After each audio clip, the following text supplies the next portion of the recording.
now we're going to move on to the interinstitutional panel session. The theme of this session is key priorities for the future of rural areas.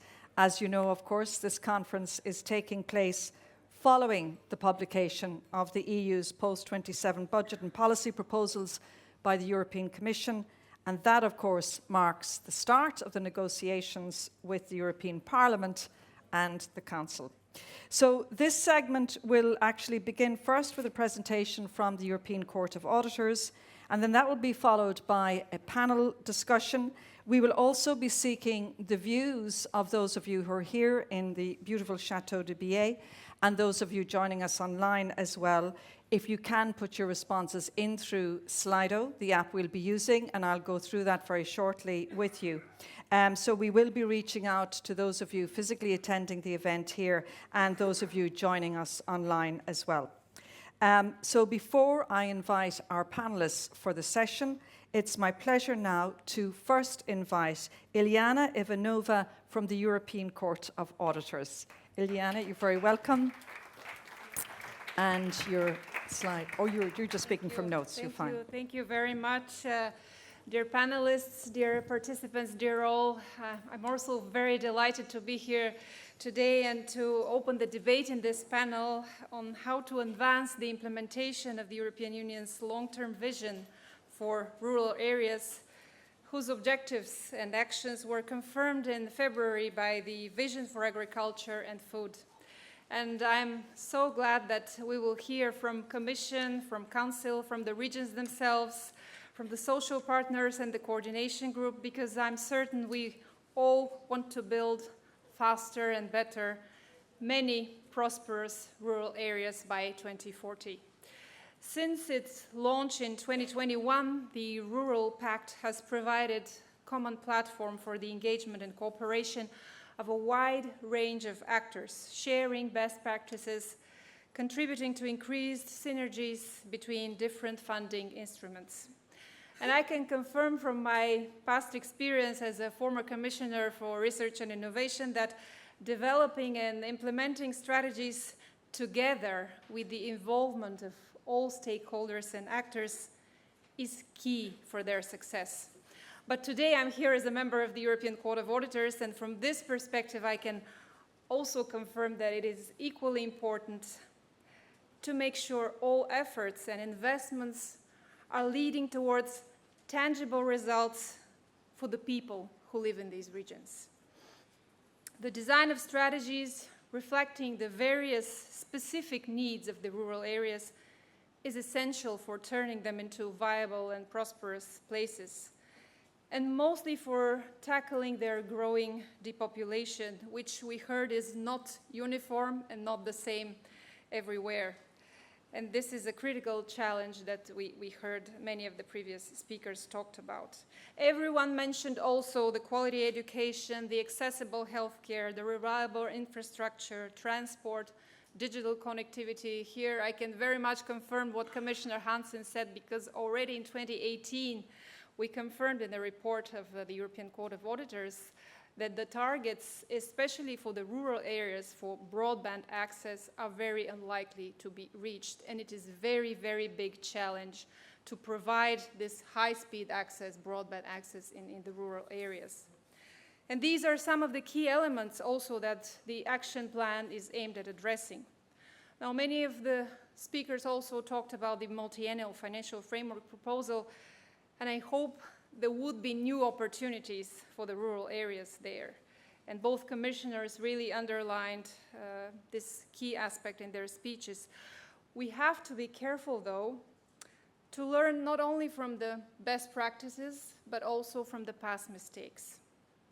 And the European Court of Auditors has pointed out in numerous occasions that the model of financing against pre-agreed objectives holds inherent risks. Investments could potentially deviate from the actual needs and aspirations of the regions, and ultimately hampering the socioeconomic impact they're meant to deliver on the ground, and this could also ultimately erode trust.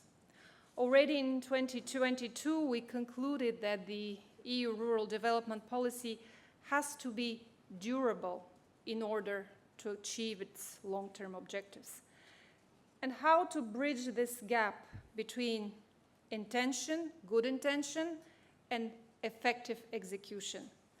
We recommended at the time to target spending better on viable and durable projects, including to mitigate the risks of diversion of EU-funded assets for personal use, as we read about these stories recently in the news.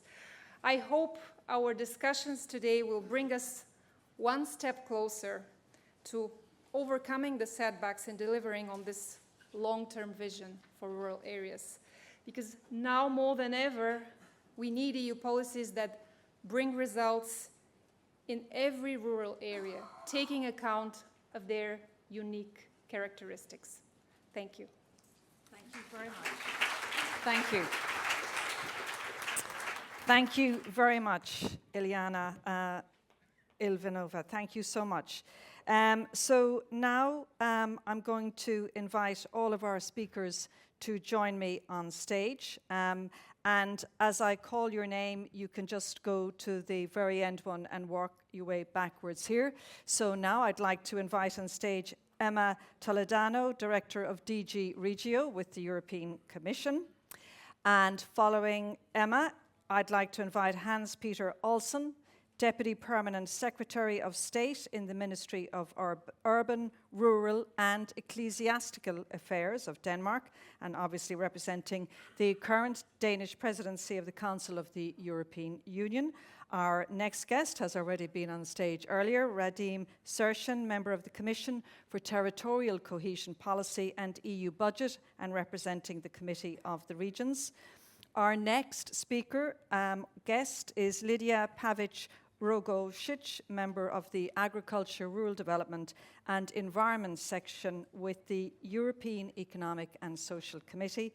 And our final guest is Edina Ocsko from E40 European Smart Village Network Services and Vice Chair of the Rural Pact, representing the Rural Pact Coordination Group. You're all very welcome. Make yourselves comfortable, see where your water is if you need it. It is quite dry up here, so you may need water. And I should say actually that this is a Q&A session, so we're not going to have individual presentations. And I'd like to point out also that on the original draft agenda for this event, we had hoped to have a member of the European Parliament represented in this session. But of course, as you may know, it is the Parliament's Green Week, and therefore the MEPs are actually back in their home regions. They're not able to attend here, and no doubt they are out there in their rural communities listening to potentially what should happen in terms of preparing the negotiations for the MFF. But our 5 existing panelists anyway are going to be superb, so it's great to have you all on stage. I mentioned earlier that we'd like your responses as well. This is designed to try and get as many of your views and responses as possible. We're going to start off by getting those views and harvesting them through the Slido app. I'm sure many of you are familiar with the Slido app. Can you please now, if you haven't already done so, log on to Slido using the codes that you see there. For those of you joining us online, you will also, I believe, be able to respond and give your views. We have a question for you, one specific question for this part that we'd like you to answer. And then we're going to gather those views a little later once I've, had a first round of questions with the panelists here. We'd like to know who's responding from the chateau here physically and those of you who are responding online. So as you are writing your responses to the question, which I'm going to pose now very shortly, can you just give us your name, please? I don't think anonymity is going to be allowed. So please tell us if you would like to respond to the question that I'm about to ask you. Can you tell us your name and then just put in brackets Castle or online, depending on where you are in terms of your participation.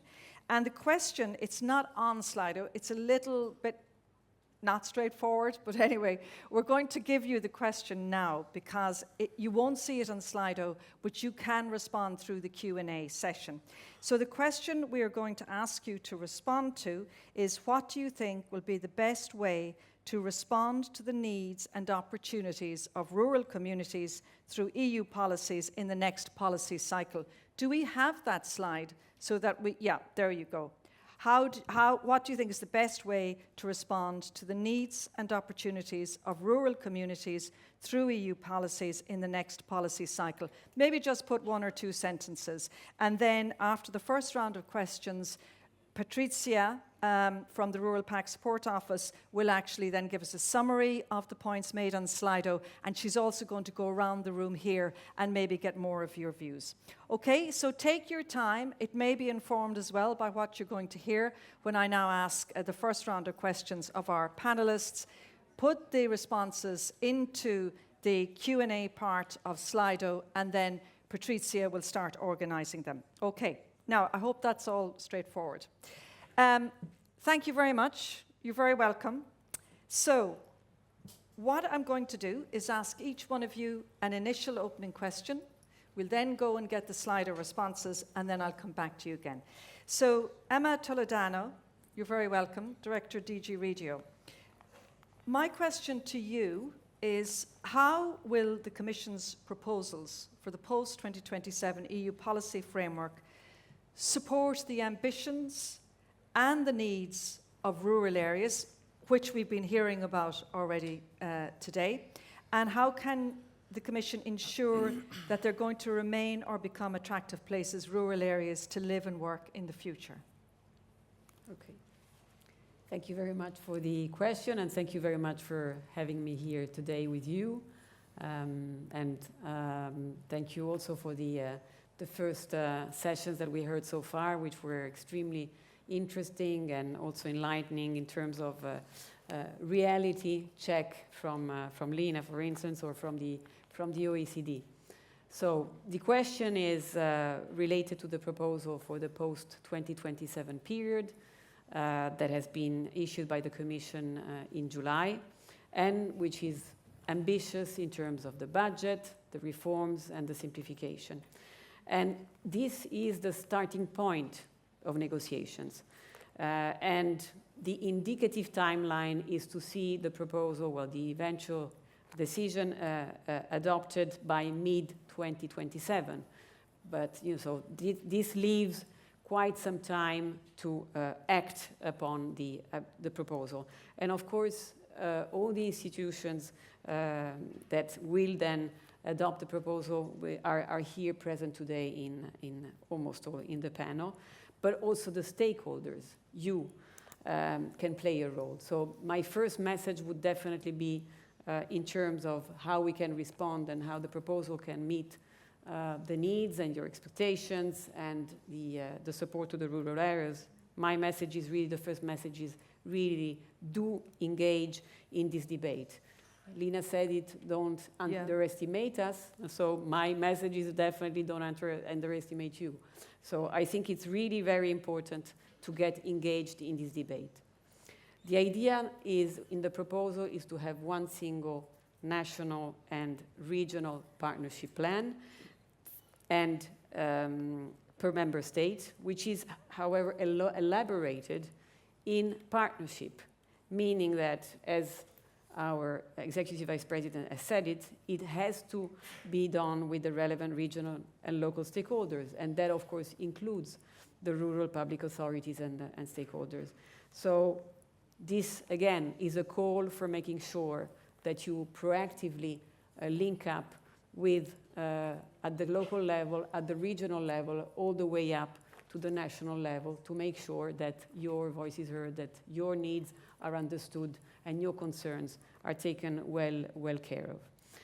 The proposal, and that is one concern, one of the big concerns I know, the proposal does not foresee a reserved budget for rural areas, like actually we have today for the EF, FRD, and LEADER. But we have heard our Executive Vice President Fitto and Commissioner Hansen explain that there is actually in the proposal without the reserve budget, there is ample space for supporting good projects in the rural area.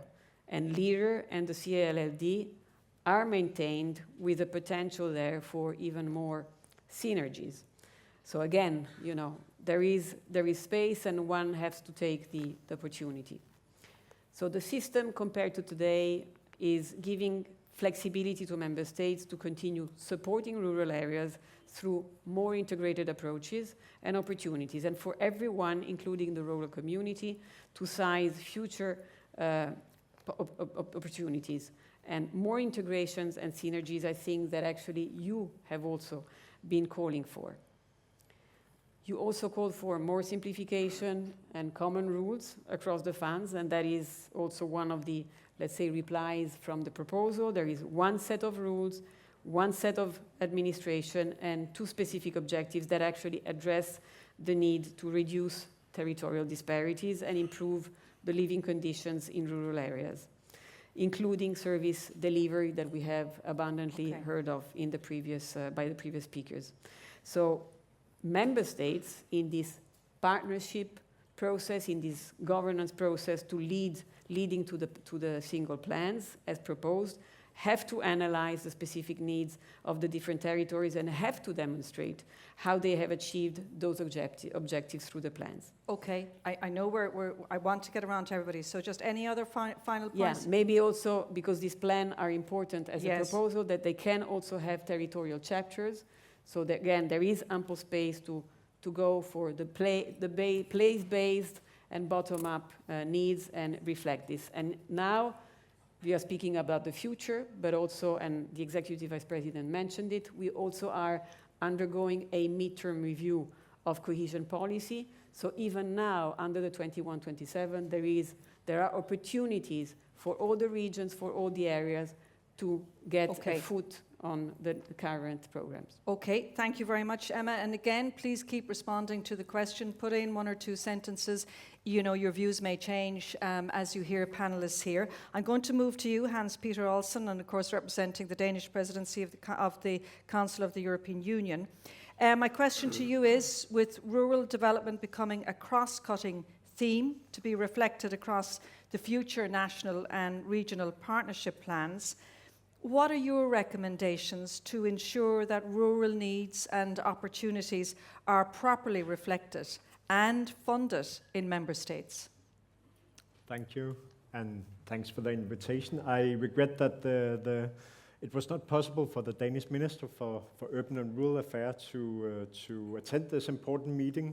The Danish presidency involves quite a big, busy schedule this autumn.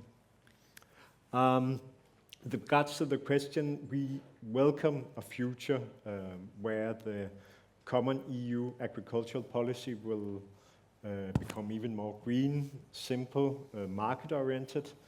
In terms of rural development, we welcome that the common EU agriculture policy will continue to support rural areas and their development in terms of creating growth and jobs, strengthening settlements, improving framework conditions, and ensuring generational change in agriculture. Moreover, that the member states must also provide support to local action groups under the LEADER framework to prepare and implement local development strategies. So can member states do more to support the needs of rural areas? And of course, that's always the case. That's an ongoing priority. However, I'm confident that rural development is and will continue to be a priority for the member states, also within a new framework due to the proposal. So both with emphasis of the needs and the opportunities of our rural areas. We find that many of the rural challenges in our member states within the EU are very similar. So the challenges that the Danish government addressed with regards to rural policy, they are in no terms they are not unique. I also gather that it's common for the member states to have determination and to prioritize geographical balance, and by geographical balance I mean that we all have, regardless of where in our country we live, good opportunities for as citizens to access education, health, jobs and transport. In our view, this does not mean that rural and urban areas should be the same, but that we should also have an emphasis on the opportunities in our rural areas. With regards to funding, we are aware of the concern of, in the proposal of not having minimum requirements of support, and we believe this should be part of the central discussion of the post-2027 budget, and it is a priority for the Danish presidencies to make progress in these discussions. In having a separate budget for rural areas, is it? Or what do you mean by the funding? No, just a question. So for our perspective, I mean, we see the proposal as it is, as something that needs to be discussed by the member states, but we are optimistic of the perspectives in the proposal. Okay, thank you for that. Let's go to you, Radim Sršeň. You're a member of the Commission for Territorial Cohesion Policy and EU Budget with the Committee of the Regions. So, and you mentioned in your earlier speech you've been a mayor. I think your grandfather was a mayor, and your son might want to become a mayor too at some stage. So you're very familiar with, the workings of local and regional authorities. And from that perspective, what are your recommendations then to strengthen place-based integrated rural development in the design of the future national and regional partnership plans? Okay, I hope I won't look like Jekyll and Hyde, because now I have two very different hats, and I have an institutional position which is not that much little bit less optimistic than my previous presentation. First of all, I would like to excuse our chair, Vaško Cordeiro, who unfortunately couldn't make it to come here, so he sent me. The proposal, if you look at the proposal, I think it's much better than it looked several months ago, especially with the regional principle and engagement. Unfortunately, on the other hand, it would be not good if the regional term is just in the name of the plan and not in reality, because we were all the time asking for more flexibility, for simplification, but now maybe it's too much flexible and the securities are diminishing. But my opinion, personal opinion, because we made this transformation in the Czech Republic already in the past, we have rural development under the Ministry of Regional Development, where I am deputy minister, and we try to put the policies together. We have full CLLD, etc. So I think it's good to leave the family nest, as you leave the family and you go to the world, so it's 99% is worth, sometimes it happens that it's not. So I hope that it will be worth also in reality. Of course, what is crucial is that the territorial dimension and the regional principle is taken as a horizontal principle, that it's, a must, to be included in the plan, so that there is a security for all the member states, that the local and regional governments and the regional dimension as such will be taken into account. Another thing is that we think that, speaking about the rural development, there is a need for ring fencing, because, it's not granted that in every member state they will make it in the plan, that there will be ring fencing, So there should be some kind of ring fencing, because then it's, very, very risky. The same thing is rule proofing, We are all the time speaking about it, but so far we have a territorial impact assessment tool, which is amazing, but rule proofing is more, about the phrases, but not strictly defined in reality. And there should be also the objective criteria how to distribute the money and how to make the cohesion, because sometimes it happens so far that the scissors are opening, they are not closing, And this is also quite tricky with the competition fund. We think that there should be also territorial dimension in the competition fund, because it would be bad if the cohesion if the competition fund went against the cohesion, that it would open the scissors and we would close the scissors with the cohesion. So it's also really, really important. Finally, what is important is a shared management model and partnership principles. Because the new instruments like this coordination body, they look superpower, We are asking, of course, a lot of questions now to the Commission. How is it meant? N plus 10, it's crazy. At plus 10 months, not months, So not years. So it's there are a lot of questions, And I think the partnership principle, especially not just with regard to the local and regional governments, but also, for example, to our friends from the civil sector and civil society, is crucial, so that all the partners are really, because this is key, and also the subsidiarity principle, which is actually the basic stone of the European integration, as well as cohesion policy is a glue of European integration. And finally, also maybe the performance-based principle. I think we need simplification. We only, we always say that it's like Yeti. Everyone is speaking about simplification, but we see it very rarely, in using simplified cost options, etc. But of course, the performance-based and also the inclusion of reforms, it might be tricky. Of course, it needs a definition. What is a reform? Is it a regional strategy of development? What is the reform? What is needed? Then it's of course possible to think about it.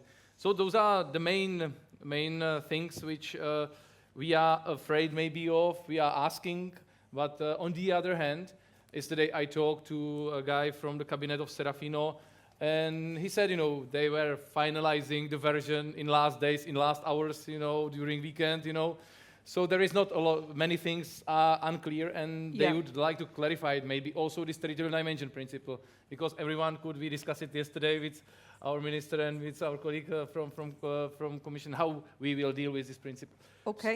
Okay, thank you, Radim. Sorry to push you, but I want to make sure we can try and stick as much to the timing as possible. You mentioned, of course, the importance of civil society and socio-economic actors, and Emma talked about the very importance of everybody rowing in with their views and how it's important to make sure that all of those who are going to be implicated by the new proposals will actually get a chance to respond. So Lidija Pavić-Rogošić, that I think fits very much into your role. You're a member of the Agriculture, Rural Development and Environment section with the European Economic and Social Committee. How do you think the role of civil society and socio-economic stakeholders can be strengthened so that they can help shape and design future EU rural policies, and to make sure that they can respond to the place-based needs and opportunities that we were hearing about this earlier today?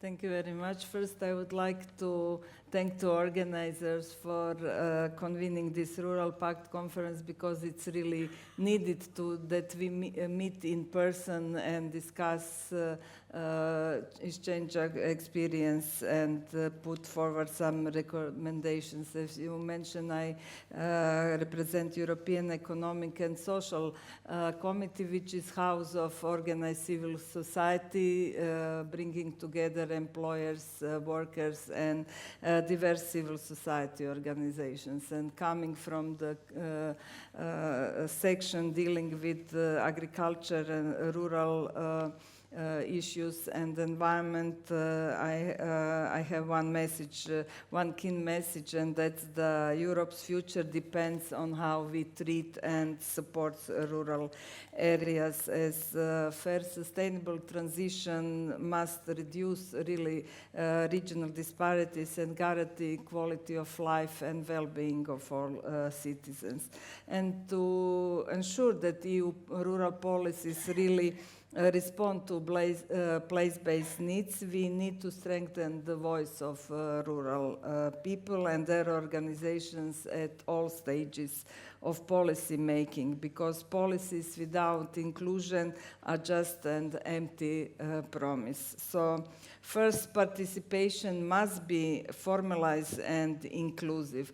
Civil society organizations, local governments, businesses, social partners and communities must be not just consulted, but actively involved in the design, implementation, and monitoring of rural policies, all deserve a seat at the table. And all policies should be built on governance model that is inspired by LEADER and CLLD, where diverse local actors co-create strategies. We also support, as Radim said, this and we emphasize the power of partnership principle. That's something that we shouldn't forget. And second, capacity and resources matters, because we cannot expect that small local organizations really contribute meaningfully without support. DSC therefore recommends dedicated financial instruments, technical assistance, and training, so that rural civil society, including youth, women, and smaller associations, can participate on equal footing.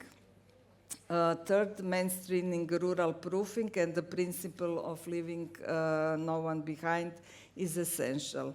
Every EU policy, we talk about that, but we also strongly believe should be assessed for the impact on rural communities, and that requires better data, rural indicators, and citizens' involvement in the monitoring, but also it requires understanding of decision makers and political will of politicians. Otherwise, if we don't have that, we shall continue to work in silos and not this integrated and holistic approach. And finally, we must recognize the multifunctionality of rural areas, and therefore policies should empower communities, strengthen traditional industries while fostering innovation, and create synergies between rural and urban areas. We already heard about that as well. And something that we propose is a charter of rural and urban rights and responsibilities that could help connect citizens' ambitions to well-being with tangible action. And to conclude, civil society is not just a stakeholder, it is a backbone of rural resilience. Empowering it will ensure that EU rural policies are legitimate, effective, and future-oriented. Okay, Lidija, that was very comprehensive. Thank you very much for that. You still have a few minutes left, those of you who are with us at the conference room here at the Chateau and online, to respond to that question. If you do put your answers in to Slido, remember, put your name in, and then in brackets, please tell us whether you're in the castle here or whether you're answering the question online. What do you think are the best ways to respond to the needs and opportunities of rural communities through EU policies in the next policy cycle? So, Edina Ocsko, thank you for your patience. You're last in line this time, but I'll put you first in line. We'll do the reverse the next time round. You're the Vice Chair of the Rural Pact Coordination Group. You're with E40 European Smart Village Network Services.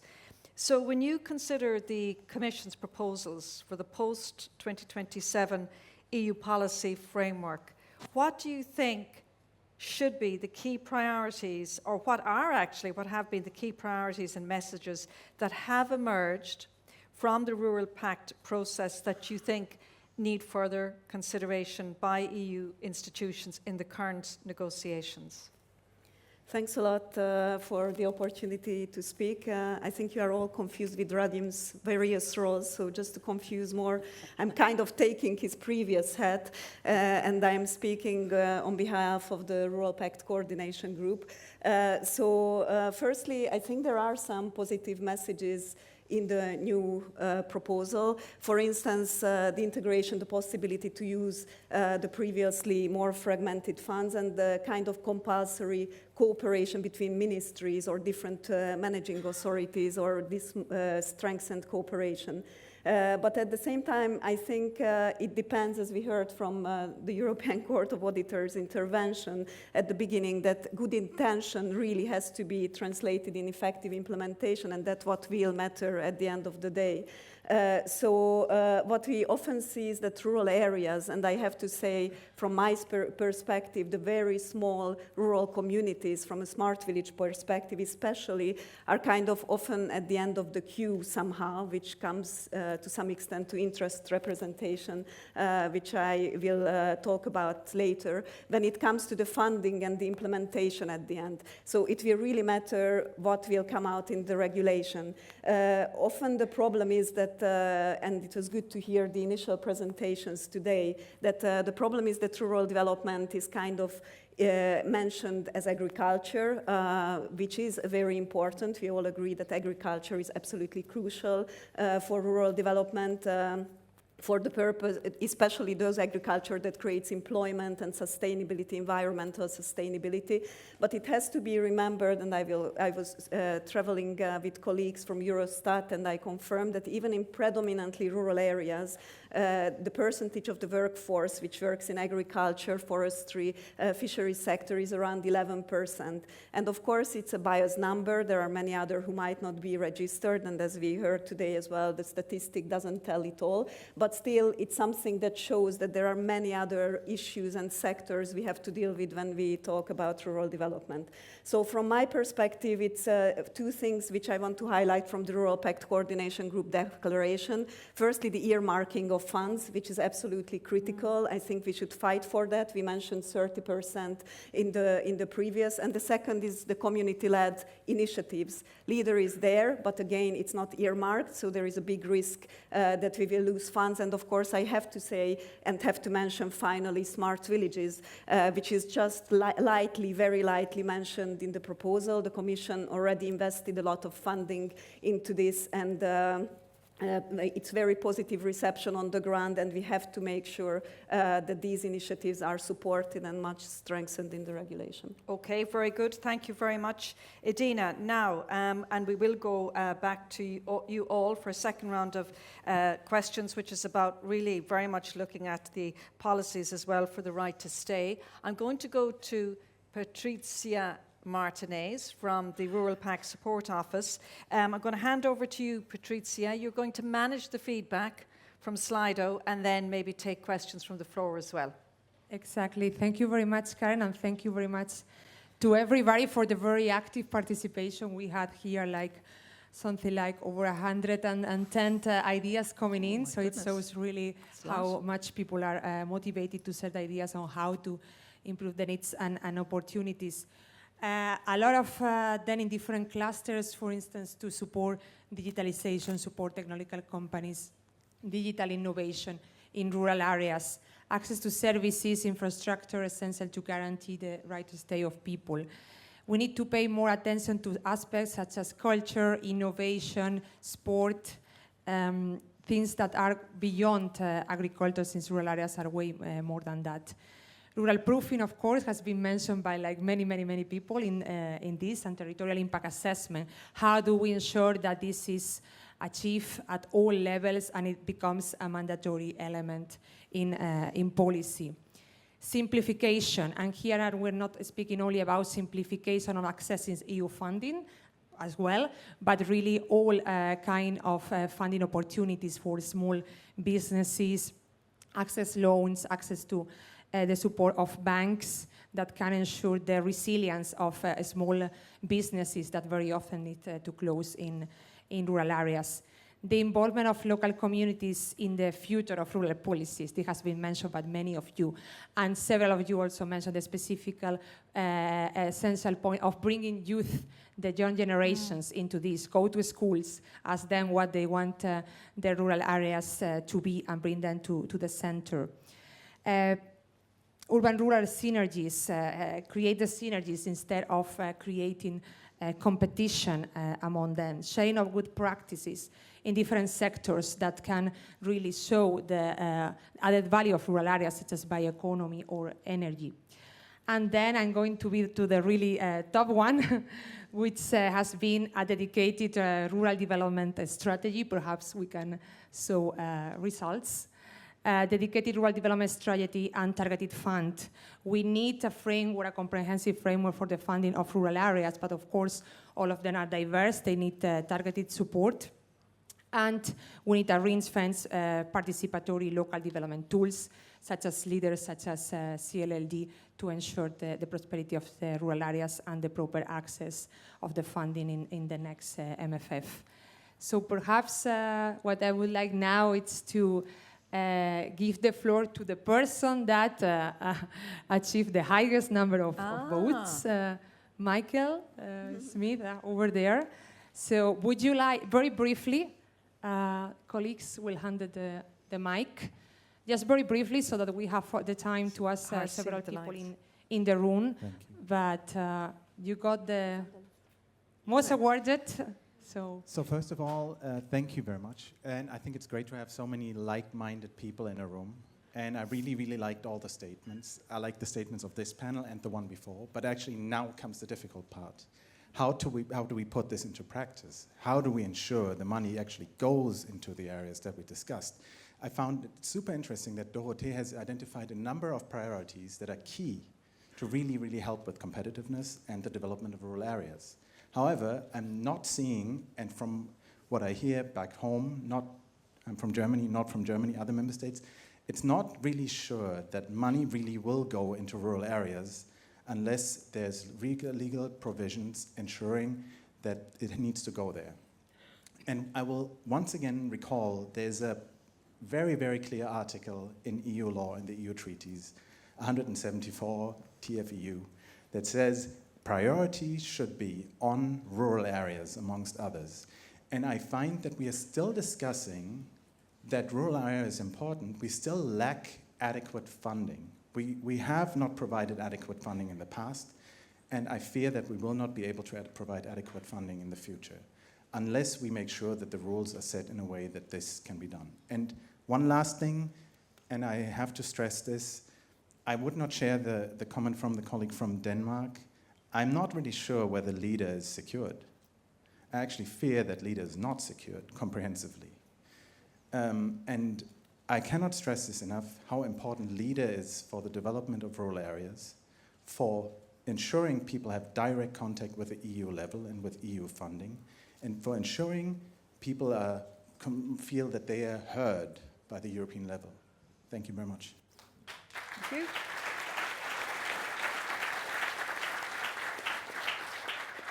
Thank you very much, Michael. Perhaps we would like very briefly, we still have some minutes, also to give the floor to other colleagues. There were a lot of comments from colleagues from Euromontana. If I can see Laura and you were also commenting several points regarding the participation of regions and the voice of regions in the next MFF and for the national and regional plans. Would you like to, very briefly? Yes, it's similar concern like Michael was telling, because what is the space that is available for places as the mountains territories if we are giving all the responsibility to the member state to take this decision, and also how this process will be tracked in order to accomplish this requirement to take into account the territories and the population and the interest of all of them will be taken into account. Thank you, Laura. And perhaps to close on this and to concretely with leader and CLLD, Maria Jose from LART, I think you also wanted to point out something on that. Thanks for the opportunity. I am not as optimistic as Radim is, but I think we need a mother and father and grandmother and grandfather for the rural areas. And I speak on behalf of the 90% of the rural residents who are the guardians of the rural ecosystem, don't forget that. And my question is, we, the rural, not longer count. While simplification and flexibility are welcome, several elements of the draft funds regulation risk undermining the effectiveness of Lidija. Our statement as ILAR is, if Lidija is not ring-fenced properly, Lidija will disappear in some member states, and maybe in all. So, what is the most important message we should deliver to the rural inhabitants? Sorry, but European Union no longer supports you in the way it used to. So, therefore, we demand, of course, a minimum allocation for the leader, and broaden the scope of the leader intervention under CAP, not only for agriculture issues, as Article 4 in the CAP regulatory states, because rural matters now more than ever. Thank you.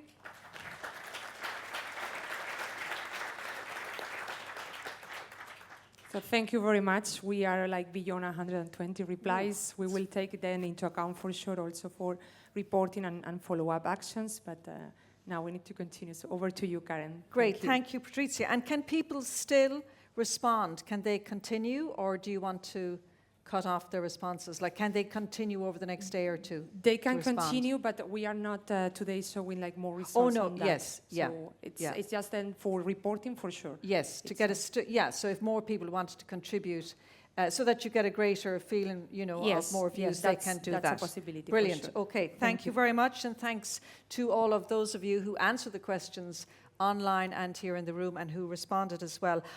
We'll move very quickly through the next round of questions because I'm conscious that you have another networking session. So I'm going to reverse the order this time round, as I promised. And any of you can please feel free to comment briefly on any of the points, really excellent points that have been made. But Edina, if I can go to you, and I should point out that what we're trying to do here during this session is look at what actions have been taken or are being planned to advance towards integrated policies for rural areas at different levels in line with the Rural Vision goals, and to implement the very important right to stay, which we've heard a lot about earlier today as well. So, Edina, my question to you is, what do you see as the key steps that will be required to strengthen the Rural Pact in the Member States and in the regions to improve support for rural areas in line with the Rural Vision? Okay, so firstly, I think the Rural Pact and the way we are here, I think it's a great thing. I think it should continue. We should acknowledge that. I think the dialogue and the awareness about rural development issues and that it's kept on the agenda, it's very important. I would emphasize that this needs to go down one level to the local level, the local Rural Pact, so kind of regional, local cooperation as well. And in that sense, the local capacity needs to be strengthened, even dedicated funding to agencies, to info points who could promote the Rural Pact concept also at the local level. But what might be most important is to really make the voices of small communities, the very bottom small communities, heard. And Lina's intervention was very, very inspiring in that context. We are often too fragmented, I think. We sometimes, of course, there are so many different rural voices that it's sometimes not that easy to speak with one voice. But I think all of us should make an effort that this regulation, the future regulation, is turned into something that is effectively implemented for rural communities on the ground. And I think this earmarking issue is critical for rural development, for CLLD, and for smart villages in the future. It's shared management with member states is great, but it's not enough if there is no obligation. We know that's not the strongest interest, so it simply won't happen. There are stronger territorial and sectoral interests, so we have to make sure it's an obligation for member states to earmark that funding. So I would just like to conclude. I was chatting to a very nice smart village colleague in the morning who said, like, small communities can even do huge things with small funding when you compare it to big investments elsewhere. So they are really happy because there are enthusiastic people like Lina there who would add their enthusiasm to it. So I think we should all fight for this provision, these kind of changes in the regulation together at our own levels. Yes, very good. And I mean, you made that point this morning, Lina, in your presentation about you're not looking for loads of money, but a bit of support would go a long way. Lidija, let's get back to the role civil society and socio-economic actors can play to help advance the Rural Vision 2040 at EU and member state levels. How do you think this role can be strengthened? Well, have to say that civil society has already actively participated in the rural vision and also contribute to Rural Pact. So civil society actually mobilizes communities, brings forward new ideas. We can see that every day, but also remind that that policies must serve people's real needs. And advancing the rural vision means this voice to really to be heard and to put into the action. Our committee sees civil society both as a driver but also as a guarantor of the vision. Across Europe, I think all us who are working in rural areas know that local action groups, different cooperatives, social enterprises, we didn't talk much about that, environmental and social associations and citizens initiative have demonstrated how rural communities can innovate. From renewable energy projects, I have to say that I'm proud member of Citizens Energy Cooperative in rural areas. Bioeconomy, we heard from commissioners and other speakers about that, but also circular economy initiatives, to local food systems, social service, but also cultural activities. We should not forget that. And to strengthen this role, we need to build, let's say, on 3 pillars. First, strengthening participatory governance structure. Civil society must be systematically involved in policy programming, implementation, and monitoring at all levels. The Rural Pact is coordination group, we heard about that, is a positive step, and I'm also a member of this group, and I'm really glad that I joined this process, and recommendations of, like through declaration that we produce, should feed directly into national and EU policy strategies. And again, I have to repeat, models such as LEADER and CLLD demonstrate that inclusive governance can deliver concrete results and should be reinforced, but also funds should be earmarked. I'm really a believer in that, in the LEADER principles, and my organization actually found the first lag in Croatia many years before we entered EU, so we strongly believe in that. And just very quickly now, because we're running out of time. Okay, ensuring adequate support and resources, because really sometimes small money can make a difference, and civil society can contribute to that, to non-formal education, through re-granting, to establishing cooperatives and so on. And then developing integrated monitoring and evaluation tools. We need also social and territorial indicators to be involved that reflects right to stay. We were talking about that. We won't have time for a big long list. One more, and then that's it. I'm going to have to go on. Networks in different areas, from sustainable mobility to better regulation contribution, for example. And one last thing is a comprehensive EU strategy for balanced rural-urban development. We really don't need that divide. Okay, brilliant. Great ideas. Lots of them. Radim, let's talk about regional and local authorities. How can they be strengthened to advance the delivery of the rural vision and to ensure the right to stay in rural areas? I think a lot of things were said. I would briefly say they need money, tools, and trust. The tools, we have the tools, and this is crazy because we have amazing tools like CLLD, we have smart villages. I've been to South Korea last month and saw the real smart village with all the technologies which can really help to deliver the quality of life into rural areas, and very effectively, smart thinking of people, etc. But, it's usually designed and then it's not taken, by the member states. So I, in my opinion, in the Committee of the Regions, I call it the right to have CLLD, you know. It's a human right that every region have to decide if they want to have multi-funded CLLD, not the national government, but the regions should decide, you know. You know, the trust, you know, it's always about the trust, you know. It's about the trust to the beneficiaries. We have a code of auditors here. Yeah? I hope that, you know, when we were in Koshenkin, I remember many years ago for a rural conference, under Polish presidency, there was a representative from the Code of Auditors, and he used as a first slide motto of Lenin: "Trust is good, control is better." But I hope that this is not the case now, you know. Even by it's not very funny.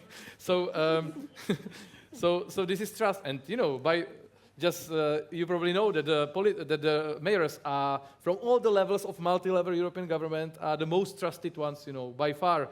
So I am leaving my municipality as an honorable mayor, and I am stepping into the ministry as an evil politician, you know. So it's always like that, you know, it's the biggest trust. So there should be trust into local and regional authorities, you know, to really use the instruments, use the funding, and, you know, and do the tailor-made solutions, you know, in the area.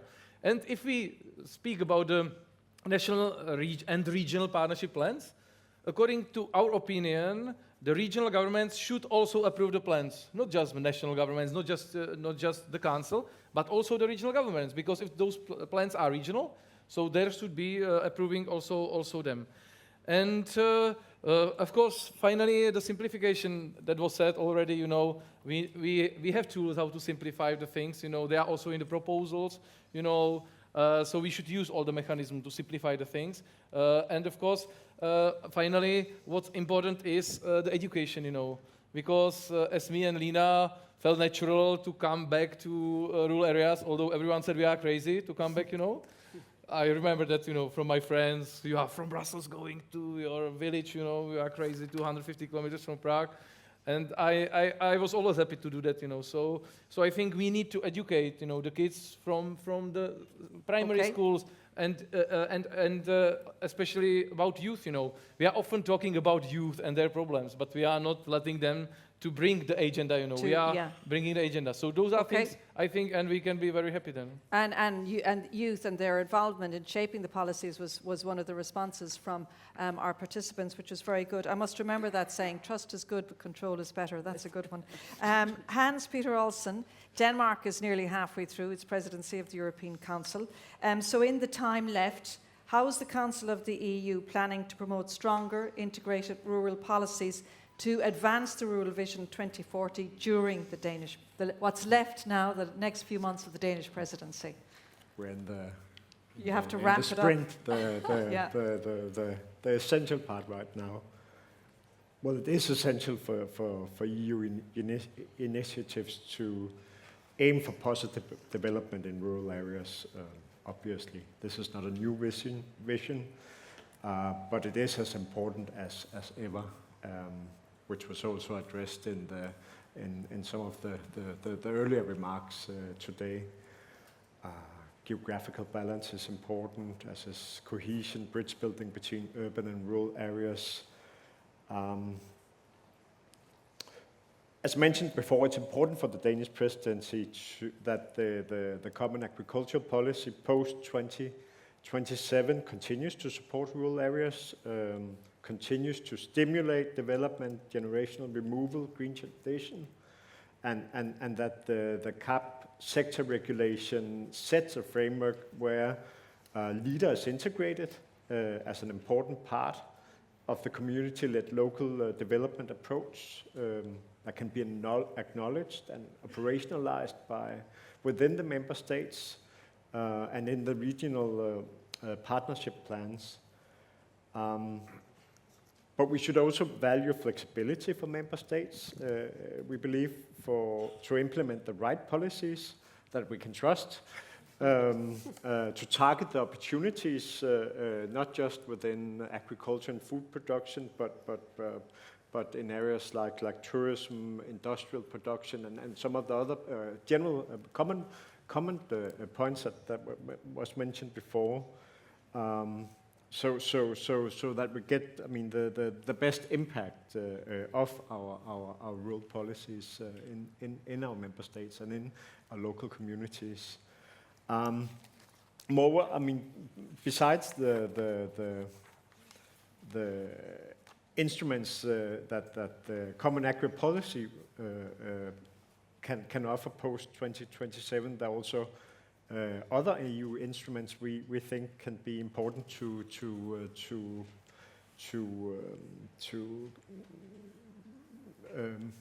support vivid rural areas. For example, the Cohesion Fund that are also to be found under the new National and Regional Partnership Plan, as well as the funds dedicated to innovation projects in health, agriculture, bioeconomy, biotech under the EU Competitiveness Fund.